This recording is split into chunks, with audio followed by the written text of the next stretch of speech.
आधारी जाऊन स्वतःच्या शरीराचा नाश करतोय.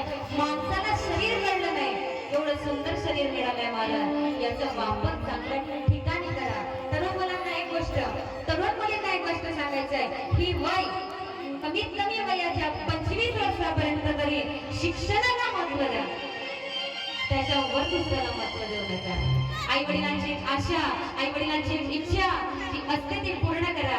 ते जरी म्हणतात की अज्ञानी असलो तरी माझा मुलगा शिकला पाहिजे, माझा मुलगा घडला पाहिजे, आणि एवढी मेहनत करतात महाराज तुम्हाला शिकवण्यासाठी. आणि म्हणून थोडं त्याच्याकडे लक्ष द्या. आज आम्ही कुठेतरी कमी पडलो, अभ्यासाला, एज्युकेशनला लाख मारून साईडला चाललोय, आणि ही परिस्थिती येते की आज तरुण वर्ग भटकत चाललेला आहे. अरे स्वामी विवेकानंद म्हणायचे, इवा वो नहीं जो बातों का बादशाह हो, इवा उसे कहते हैं जो कुछ करके दिखाए, कुछ करके दिखाए, असे इवा कहतात. आणि आम्ही आमच्या शरीराला वरती जगत नाही महाराज. म्हणून मुलींनो आणि मुलांनो, शिक्षणाकडे लक्ष द्या.